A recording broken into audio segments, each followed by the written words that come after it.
October 3rd, 1944, 2:17 a.m., Piedmont Army Research Center, Germany. Dr. Werner von Braun stared at the launch gantry through rain-streaked binoculars. The 32-year-old rocket scientist's gloved hands trembled slightly, not from cold, but from anticipation. Below, the A-9 rocket stood 48 feet tall, its silver fuselage glinting under floodlights. Fuel trucks hummed nearby, pumping 2,500 gallons of alcohol and liquid oxygen into its tanks. A team of engineers huddled under tarps, running final checks on the guidance system. Von Braun's wristwatch ticked loudly in the quiet night. In 90 seconds, the rocket would ignite. In 10 minutes, it might become the first human-made object to touch the edge of space. He nodded to the launch controller. The countdown began. Then noon act. The rocket's engines roared to life, spewing orange flame. The gantry shook. The A-9 lifted off, climbing faster than any rocket before it. Von Braun smiled. This was more than a weapon. This was the future of space travel, even if the world didn't know it yet.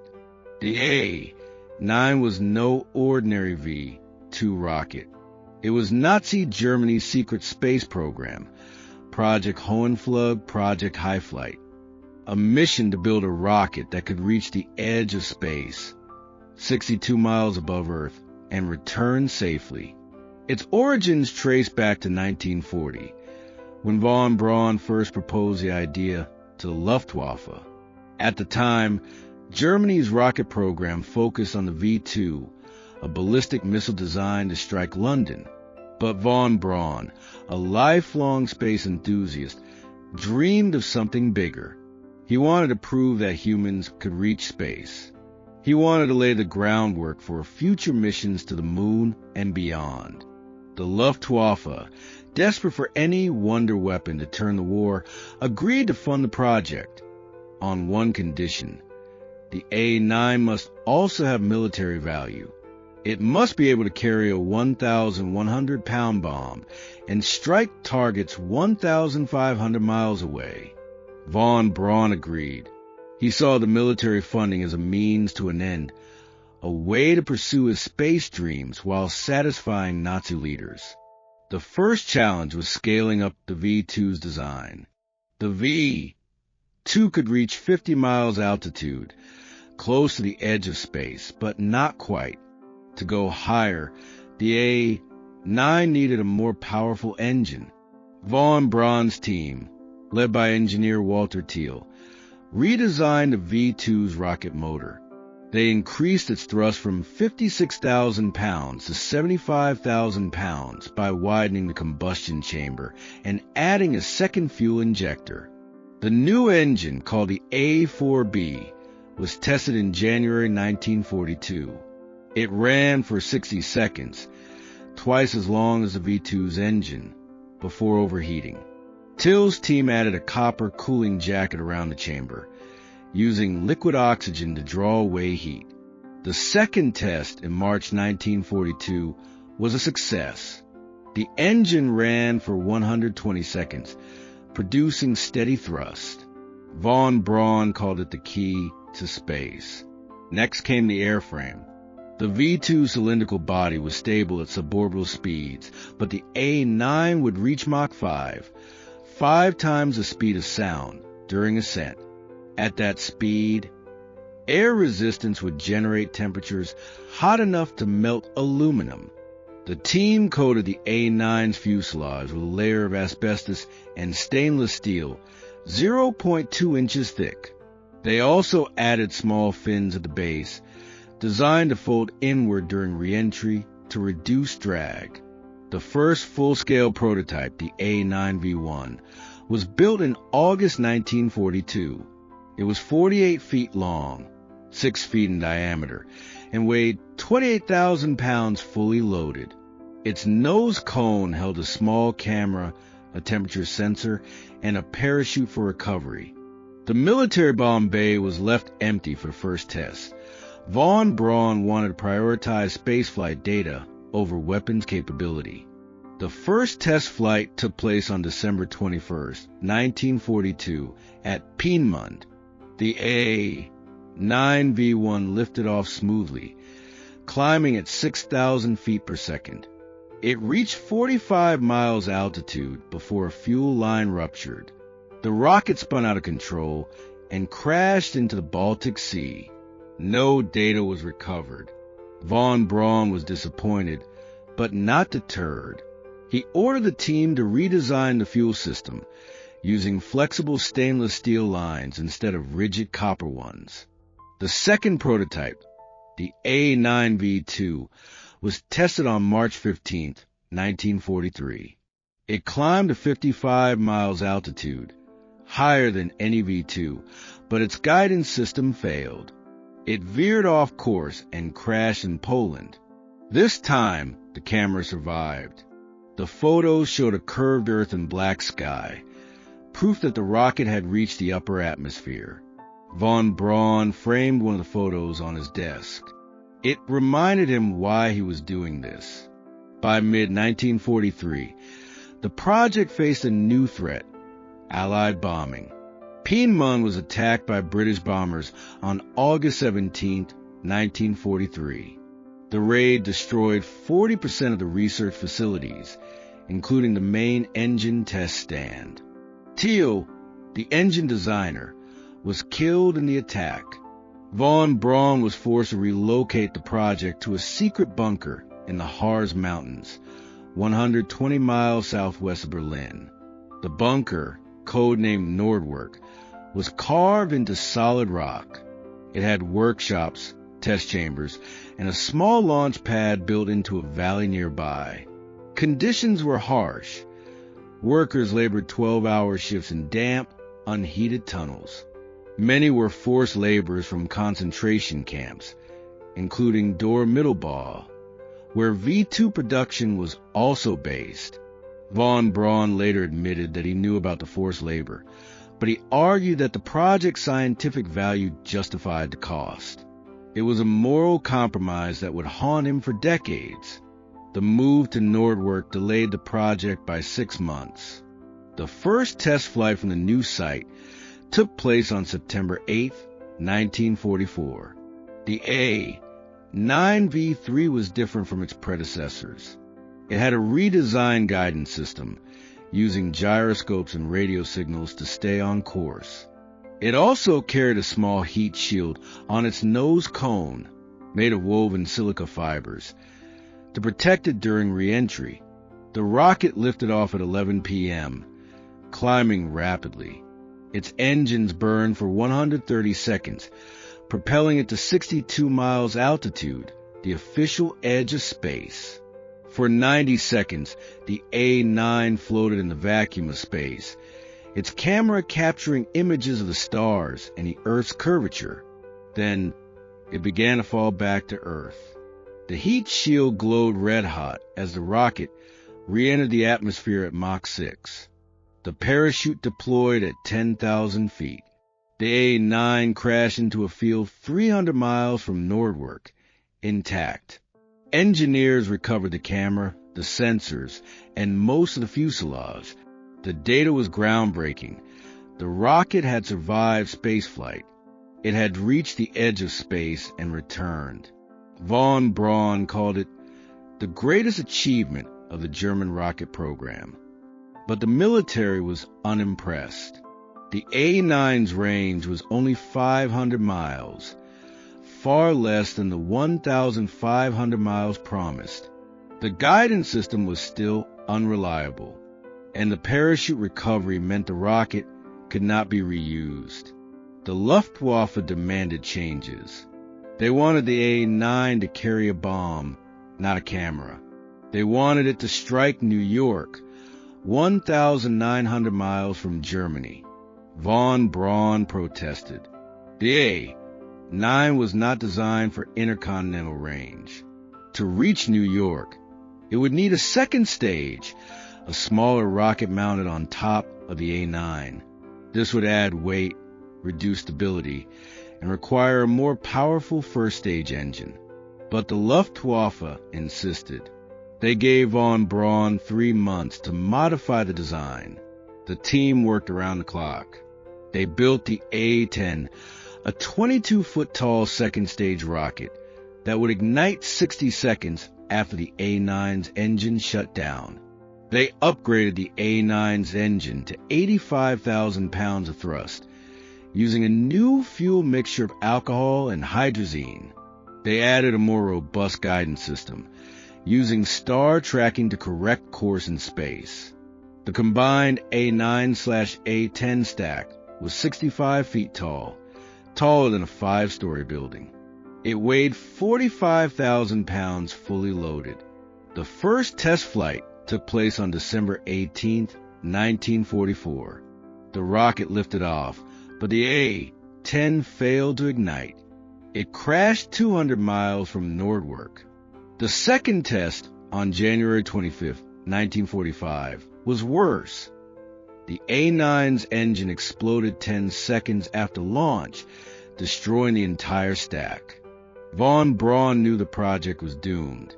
Germany's industrial capacity was collapsing. Fuel and parts were scarce. The war was lost. He ordered the team to destroy all A-9 prototypes and burn the design plans. On April 2, 1945, the last A-9 was blown up in the Nordwerk bunker. The plans were incinerated in a steel drum. Von Braun and his core team fled to Bavaria, where they surrendered to American troops on May 2nd. The A-9 was largely forgotten in the chaos of post-war Europe. The Allies focused on the V-2, capturing hundreds of rockets and shipping them to the United States and Soviet Union. Von Braun was taken to the U.S. under Operation Paperclip, a program that recruited Nazi scientists to work on American weapons projects. He never spoke publicly about the A-9. He was bound by a secrecy agreement, and he feared backlash over his ties to the Nazi regime. The few surviving engineers who worked on Project Hohenflug scattered across Europe and South America. Some took jobs in aircraft factories. Others abandoned rocket science entirely. The A-9 became a footnote in history, a what-if of World War II technology. But evidence of the A-9 spaceflight survived. In 1946, American intelligence officers found a cache of photos in the Nordwerk bunker. They showed the Earth from 62 miles up, curved blue, with a thin white atmosphere. They showed stars visible in the daytime. The photos were classified, but copies leaked to the scientific community in 1952. Astronomers confirmed the images were authentic. They matched the view of Earth from high-altitude balloons, but with far less atmospheric distortion. This was proof that the A-9 had reached space. In 1958, the U.S. Air Force declassified a report on the A-9, admitting that a rocket had achieved suborbital spaceflight in October 1944. It was the first official confirmation of the project's success. The A-9's technical legacy is more significant than most people realize. Its heat shield design influenced the U.S. Mercury and Gemini space capsules. The flexible fuel lines used in the A-9 became standard in modern rockets. The star tracking guidance system was adapted for the Apollo missions to the moon. Even the A-9's parachute recovery system inspired the Space Shuttle's landing gear design. Von Braun, who later led NASA's Marshall Space Flight Center, used many A-9 concepts in the Saturn V rocket that took astronauts to the moon in 1969. He never explicitly acknowledged the A-9's role, but engineers who worked with him noted striking similarities between the two rockets, including the shape of the fuel tanks and the layout of the engine compartment. The A-9 also raised ethical questions that still resonate today. The project relied on slave labor. Thousands of concentration camp prisoners died building the V to an A9. Von Braun's willingness to work with the Nazi regime to pursue his space dreams has been debated for decades. Some see him as an opportunist who prioritized science over morality. Others argue he had no choice, that refusing to work for the Nazis would have meant execution. The truth lies somewhere in between. Von Braun was not a member of the Nazi Party, but he accepted funding from the SS and turned a blind eye to the suffering of the laborers. His legacy is a reminder that even the greatest technological achievements can be stained by the circumstances of their creation. In 1975, a team of German historians uncovered the remains of the A9 that crashed in Poland in March 1943. They found fragments of the fuselage, the camera lens, and a piece of the heat shield. The artifacts were donated to the Deutsches Museum in Munich, where they are now on display. A plaque next to the exhibit reads, "This rocket reached the edge of space in 1944. It was a product of war, but it pointed the way to the stars." The exhibit is visited by hundreds of thousands of people each year, many of whom are hearing about the A9 for the first time. The A9 spaceflight was a milestone that should have been celebrated. It was the first time a human-made object reached the edge of space and returned safely. It proved that rockets could survive the harsh conditions of space. It laid the groundwork for every space mission that followed. But it was born of war, funded by a brutal regime, and built by enslaved people. This contradiction is what makes the A9 so compelling. It is a story of human ingenuity and human cruelty intertwined. Dr. Wernher von Braun never fully came to terms with the A9's legacy. In a private letter written in 1971, he admitted, "A9 was my greatest technical achievement. It was also my greatest regret. I wanted to reach space, but I should have refused to build it for the Nazis. I thought the ends justified the means. I was wrong." Von Braun died in 1977, never having received public recognition for the A9, but his work on the Saturn V ensured his place in history as a pioneer of space travel. The A9, however, remains a forgotten masterpiece. Today, the edge of space is still defined as 62 miles, thanks in part to the A9's flight. Every time a rocket launches from Cape Canaveral or Baikonur, it follows a path the A9 blazed in 1944. Every astronaut who looks down at Earth from space sees the same view the A9's camera captured 79 years ago. The A9 was a weapon of war, but it was also a bridge to the stars. It reminds us that even in the darkest times, humans are capable of reaching for something greater. The A9 story is a warning, too. It shows how easily science can be co-opted by regimes that use technology for destruction. It shows that progress without morality is hollow. It shows that the pursuit of knowledge must be balanced with respect for human life. These are lessons we still need to learn, especially in an era of renewed interest in space exploration and military space programs.